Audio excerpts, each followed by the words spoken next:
C'est prendre en charge, c'est choisir un bon côté de l'histoire. C'est prendre en charge, c'est côté les mela au B. C'est prendre en charge,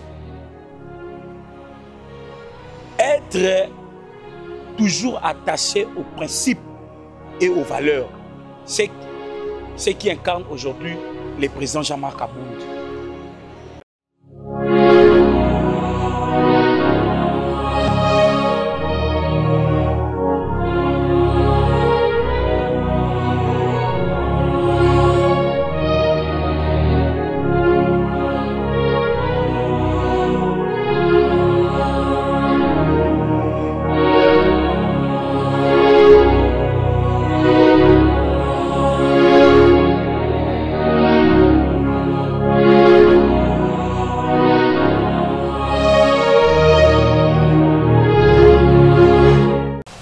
En fait, ngai nazali camarade Jonathan Moke, nazali bongo membre et puis cadre na parti Alliance pour le changement, parti cher ya honorable Jean-Marc Akaboun, oyo biso nyonso toyebi azali bongo détenu na prison centrale à Makala injustement parce que azali ko partager même avis na pouvoir en place cité. Alors je suis aussi vice-président sectionnaire. Il y a section Kalam, Oyo, Ezabongo, Moko ya ba section, ezali ko former fédération Yafuna, na ville province ya Kinshasa. Oui, Kambami bongo na président na biso fédéral, maître Jossar Boukassa, donc yene mutu asimbi Funa Mobimba, donc yango wana. Alliance pour le changement, ezali ko évoluer très bien. Pourquoi on a le but très bien? Vous savez, parti na biso et Kelama Kibongo le 24 avril 2022, Oyo et Salamaki na rupture entre le président Jean-Marc Aboud et son ancienne famille politique. Oyo ba Zalaki ensemble les lots bazali ko partager les sous vision politique mon côté. Na yango e baki bongo na ko talimisa mana mwana mboka Jean-Marc Aboud ya kolongwa parce que bango bayebaki bongo na ko bima oyo ezali bongo vision ya parti ninge zalaki oyo ezalaki bongo vision ya feu dauphin Dr Etienne Tshisekedi oyo ezali bongo notre père idéologique.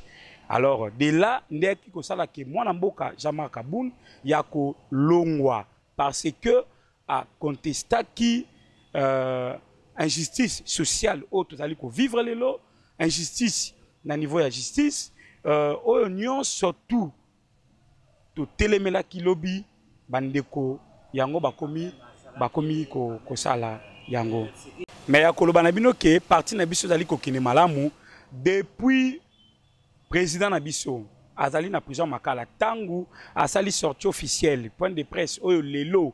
Écoutez, Vinayo Azali bongo na prison, Baye bongo na ko arrêté un mois après.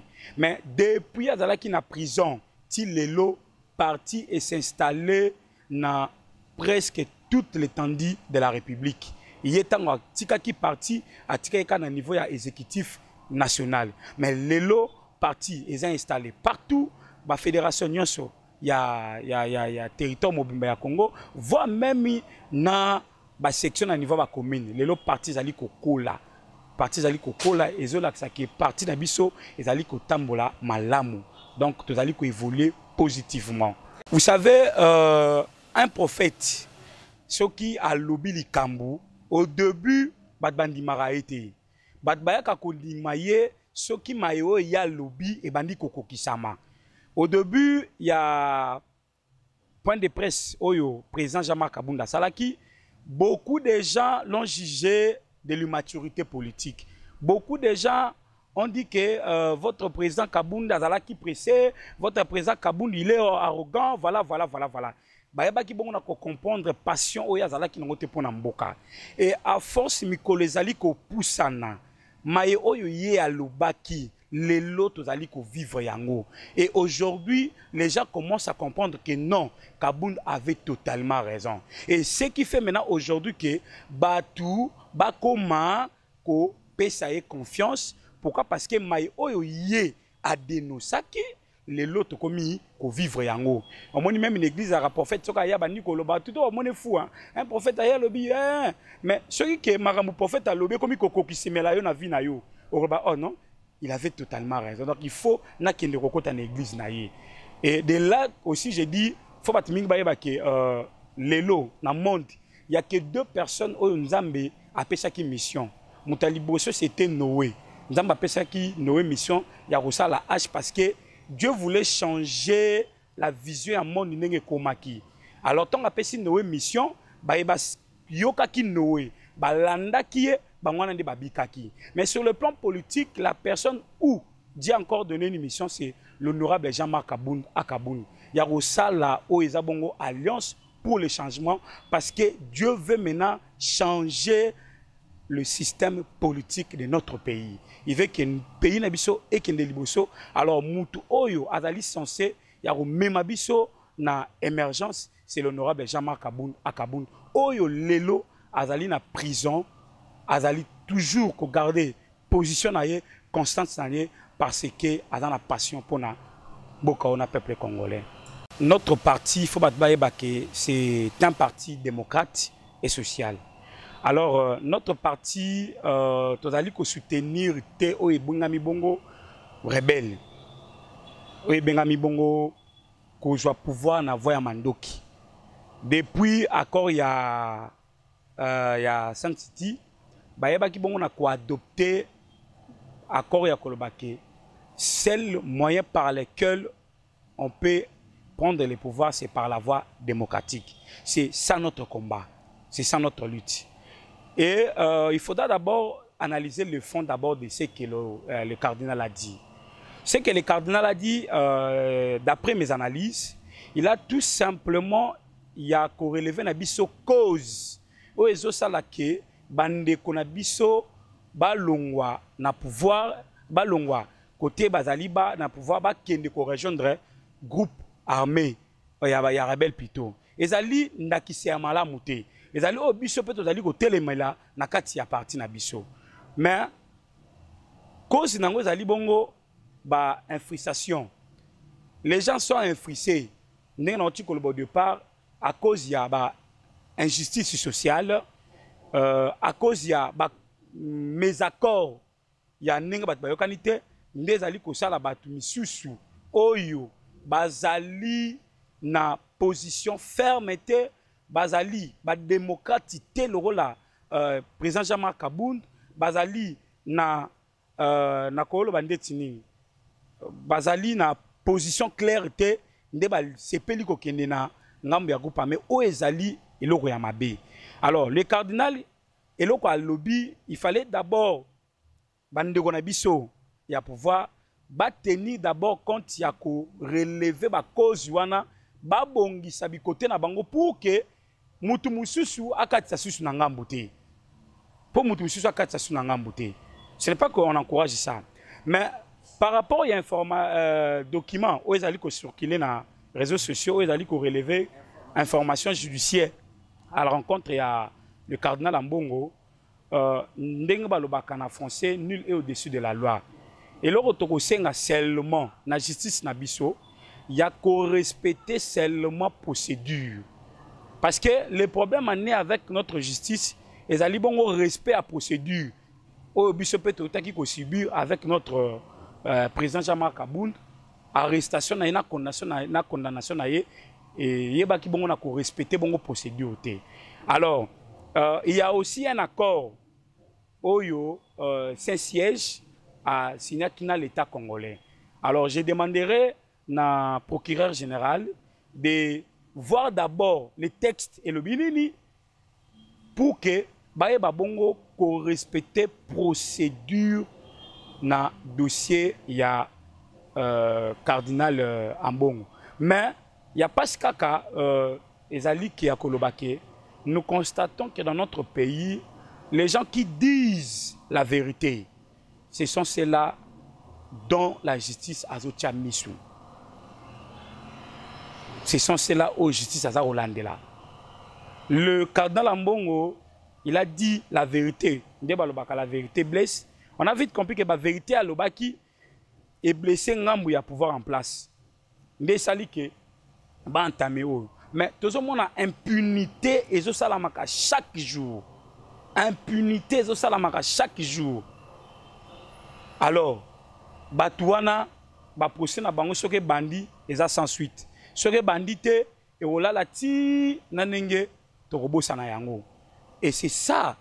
Ce n'est pas pour rien yemoko mokonzi ya mboka halobi que justice eza malade. Celui déjà yemoko halobi que justice eza malade. Bon, on ne peut seulement rien attendre na oyo koleka na dossier ya cardinal. Alors nous demanderons à ce que respect ya procédure ya likambwana ezala à la lettre. Injustice wana yango po biso toti ko sibirango o peut toza ko continuer ya ko sibirango. Les gens qui fait des infractions, des crimes économiques comme vous venez ya ko relever yango, on les voit bazan na bango à l'air libre, ils font ce qu'ils veulent, ils se justifient n'engezali. Mais moi je me dis que y en a ceux-là qui disent n'engebat balobaka. Les gens disent que non, le président Kabound a été condamné parce que Babenga qui est dans la cour de cassation, il fallait démontrer la preuve dans Makambuya Lobaki, Adala qui est incapable de démontrer la preuve wana, yango esali ke ba condamné. Mais moi je dis na batona na biso na bango ndeni ba yebi makamona parce que le procès des présidents ezala qui télévisé. Alors élément peut ko sala ke biso to découvrir que Makambuya Lobaki si c'est vrai ou pas, il y a cause à la soki arrêt oyo ezali ko condamné. Les camarades Jean-Marc Kabound Zalaki, quels sont les effets relevés où le président il était incapable de se justifier sur ça, des mêmes condamnations. Et malheureusement, le document en est zaté. Et lui, Kolobanine parle que tout ce que le président Kabound Zalobaki, yango ba preuve, ou bazaki nango pour ça, yango. Et ça coûte l'euro qui nous coloque par-ci par-là. Yango. Des détournements, qu'est-ce qu'il y a l'État et ça conseiller à tout moment. Mais suite il y a batouan et à la nini. Suite il y a batouan et à la nini. Comment dans un pays où dans le 21e siècle, beaucoup nous salé la forage pendant que Dieu nous a donné maï, tout ça permet de mourir maï. Tout que nous vivons dans maï à maboulou. Mbon wane kokaye ko bima. Ba pesa on a régi des eaux pour que régi des eaux a renforcé ba matériel na yé à côté na ba zone oyo maï. C'est beaucoup d'argent. C'est vraiment beaucoup d'argent. Hein? Est-ce qu'ils ont consulté d'abord les experts de la régie des eaux pour Batouna? Bon, qu'est-ce que vous pouvez faire avec ça? Ce que la régie des eaux, Monique n'a aussi battu, c'est lui maintenant de dire que bon, tout Monique n'a pas eu la télé pour que les milliers d'euros, maïzate, bah bon comme on a maï. Et cette injustice, wana nde tozali côté les mela. Ils ont comme deux points de mesure. Vu qu'ils partagent le même avis avec les pouvoirs en place, même ils vont commettre l'impunité, ils sont lavés. Et comme nous, on ne partage pas les mêmes avis avec eux, les bisons ne sont pas visés. Parce qu'ils savent que nous connaissons la vérité. Notre parti a été exclu. Na maponami. Exactement, tout ça qui n'a règle. Exactement, tout ça qui n'a règle. Celui tout ça qui n'a règle était, balingaki bati kabiso to fonctionner jusqu'à présent. Parti ça ko fonctionner normalement, ba réunion hebdomadaire, et ça ko salama, tout ça ko tenir ba matinée politique. To yebi bien na mboka na biso ceux qui déjà muta fongoli moi boutique moko to école, ceux qui attendent ba document règle était. Ceux déjà ko bandika ko clôturer ko tonga. Déjà ba ke batu ya service à l'état ba ko mobete l'auto. Si vous constatez que vous avez une irrégularité d'office, vous kangi ba porte. Mais biso tozaki na règle. Pourquoi? Parce que tu as respecter procédure pour un parti politique à fonctionner. Na rosala moi rekil muke bandeko ba limbisa po bandeko ba lana ba comprendre bien. Mibeko et le biboyi. Lorsque collège ya ba fondateur Basali demande le ministère intérieur pour outrer bango arrêté ministériel pour permettre bango de fonctionner. Le ministère de l'Intérieur a un délai à 30 jours pour que la étude y a dossier. Ce qui a 30 jours, le ministère de l'Intérieur a PSI arrêté à répondre à bangote, Mibeko bakise les sous délai à 15 jours. Dans le délai de 15 jours, ce qui le ministère a réagi, Mibeko et le bique preuve de paiement au Bokenda qui ko foute la banque comme mon frère Basengaka, il y a ouverture au to futaki, mbala moko et comme ça la objet, il y a enregistrement les bino. Jusqu'à ce que Barope Sabino arrêté.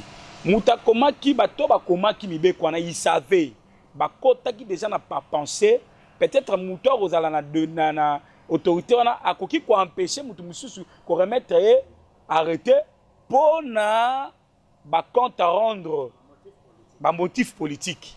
Il était sage ya routier loko wana. Alors nous on se retrouve dans contexte oyo to kotisi ba document nyonso dans les 30 jours plus 15 jours le ministère a répondre bisoté. Ce ministère a constaté que tozali na irrégularité dans ba document alinga qui a notifié biso ya koya ko compléter ba document toté ko relever le moko biso to kokisa gité mais tozana ka o le ministère a fc biso le roté libe kolobi il faut to fonctionner yango no moni bazotika biso po babi ki tozana règle si tozala na règle té balinga ki baya ko serrer ba porte ya biso nyonso ezala na siège national na ba fédération nyonso mais ceux qui to fonctionner parce qu'ils reconnaissent que tozana ba règle kolongo la biso na ba élection c'est parce qu'ils ont compris que Kaboun est un adversaire de taille face au président Tshisekedi. Raison pour laquelle il a fallu que l'ongola, ba grand poisson, pour que champ etikala vide. C'est ce qui a été fait. On nous a inscrit, tout le bel côté, on a vite compris. Que l'ongola bisope et bouki ma beau côté, ça nous donne encore de la force pour continuer notre lutte. Alors, déjà, ma baie déjà, et bandagi déjà, parce que les élections doivent être transparentes, crédibles et inclusives. C'est tout le monde doit participer. Mais notre parti, tout à la quitté, on était exclus. La volonté, il y a pouvoir en place.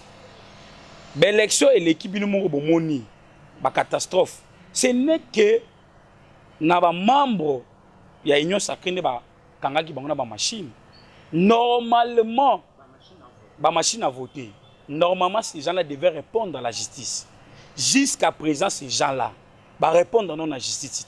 Ba monsieur Soutouchi comme on a bango, ba postuler comme ba député, ba sénateur, pe bazui. Mais pendant que dossier a fraude dans au tout seigneur relevaki, on n'a pas tenu compte de ça. La justice n'a pas tenu compte de ça.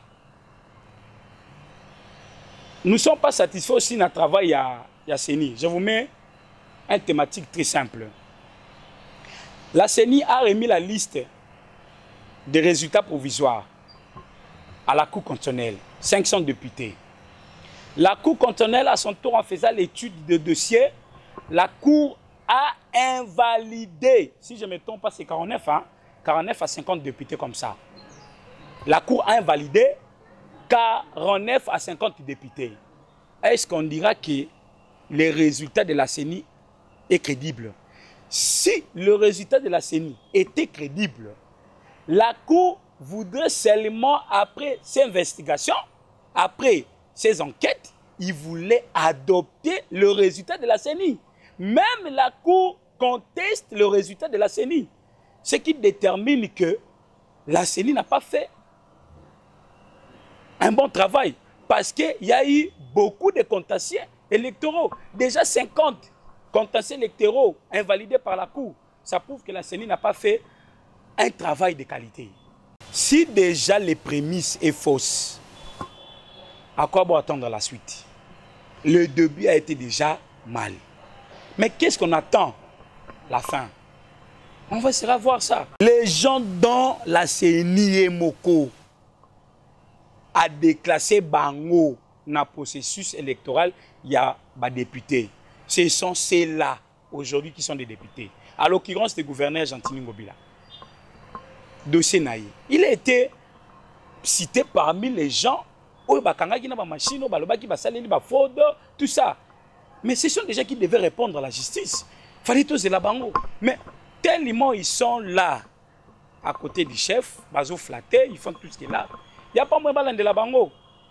Alors qu'il y a tant bon résultat à Sénat. Et ça me fait aussi de la peine. Moutoumoko, il est mon député provincial, il est mon député national, il est mon gouverneur, il est mon sénateur. Finalement, yango bango, namboka onde tozali, batomaye les akar bango. Il n'y a pas de gens dans leur parti qui peuvent aussi travailler mieux que bango. Yo moutoumoko so kangi déjà 4 postes. Mais non, non. Hein, là, leçon, tout ce qui s'est passé au Sénégal, ça doit nous donner une leçon. Le président du parti a arrêté dans la prison. Le président du parti a arrêté dans la prison. Le président opposé, mais le parti est Kende. Habité, il n'est pas égoïste. Il prend un jeune de ce parti, vas-y, comme candidat. Comme un gars, Barandanga éligible, toi va. Ça doit nous donner une leçon. Prenons le cas de Papa Mbosso. Tu as célébré l'élection, il y a primaire na Bango Kuna. Voilà même la réaction de Papa Mbosso. Ça prouve même na Pepe Nabiso, Azana sens Yakundi ma défaite. C'est un égoïste. Hein? C'est un égoïste. Il a commencé à travailler depuis l'époque de Mobutu. Jusqu'à présent, il continue toujours à vouloir être là. Il y a un parti où il y a Zali. Il n'y a pas de jeunes compétents qui peuvent aussi faire mieux. Il y a un mot que non, cette fois-ci, je ne travaille pas. À comme il est consultant, à comme il est coach. Il veut toujours être là. Et depuis qu'il a commencé à faire, en retour, qu'est-ce qu'il a fait dans ces pays? Loanine, oh, papa Mbosso, ceux qui non, ceux qui l'ont à côté de Simba, mais c'est parce qu'il a proposé qu'il l'a boué. Depuis Azalana, non, non, c'est vraiment terrible. Na peuple congolais, en général, tout souffrir. Nous sommes conscients de souffrir. On a cru au changement au début. Mais c'est ce qu'au monde allait loter. Alors, je demande surtout à la jeunesse. Quand Papa Étienne nous disait de nous prendre en charge, peut-être les politiciens nous expliquaient cette phrase mal. Il nous expliquait seulement cette phrase si au moment où, comme il y a mes accords, il y a accord na bango, et il fait l'appel à la jeunesse et à la population. C'est prendre en charge, c'est n'est pas seulement Yakobimaso qui va mes accords et commis. C'est prendre en charge, c'est choisir un bon côté de l'histoire. C'est prendre en charge, c'est côté les mela au tu es à ma B. C'est prendre en charge, être toujours attaché aux principes et aux valeurs. C'est ce qui incarne aujourd'hui le président Jean-Marc Abound. Vous devez savoir, hein, l'honorable Jean-Marc Abound a le rôle l'apôtre Pierre. Jésus avait zonga, a zoa ki bongo fongola. Il y a l'église à remettre qui on a Pierre. Vous devez savoir, hein, l'honorable Jean-Marc Abound a le rôle l'apôtre Pierre. Jésus avait zonga, a zoa ki bongo fongola. Il y a l'église à remettre qui on a Pierre. Il y a koloba que Pierre, si votre Pierre, je bâtirai mon église. Il a remis la clé de l'église entre les mains de Pierre. Tous les disciples ont eu mission d'aller évangéliser. Mais la personne qu'on avait remis la clé de l'église, c'était Pierre. Mais politiquement, Jésus, c'est Dr Étienne Tshisekedi, Wamulumba, paix à son âme, notre père idéologie. Et il a vu parmi tous ses disciples, il a vu la personne qui incarne sa vision. Sa politique, c'était l'honorable Jean-Marc Abound. Raison pour laquelle il avait pris la clé de la politique congolaise, de remettre ça entre les mains de l'honorable Jean-Marc Abound à Kaboul. Yarobenga est un véritable héros vivant. Au Kotambola, dans le monde entier, il n'y a qu'un seul héros vivant. C'est l'honorable Jean-Marc Kabunda Kaboun. Tous ces sont des héros Bakoufa.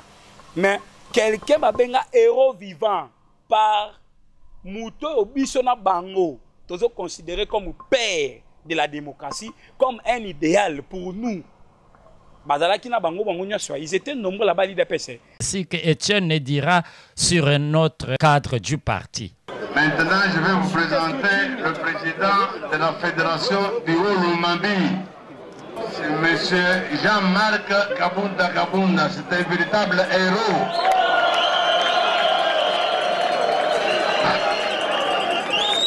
IDPS viva! Viva! IDPS viva! Viva! Tunasema hivi, tuko nabo. Beko na mabunduki, shi tuko banon violent, mais tuko nabo. Il y a eu des gens de vieux qui ont commencé la politique à l'IDPS avant même l'honorable Jean-Marc Kaboun. Mais ils n'étaient pas appelés les héros vivants comme l'honorable Jean-Marc Kaboun. C'est parce que l'honorable Jean-Marc Kaboun étoile déjà Bané Romana. Imagine, il était le président fédéral de Olomami. Mais le docteur Etienne, il était ici. Il écoutait déjà les échos. Il y a un jeune là-bas. Et c'est pour dire, venez nous rejoindre dans cette élite.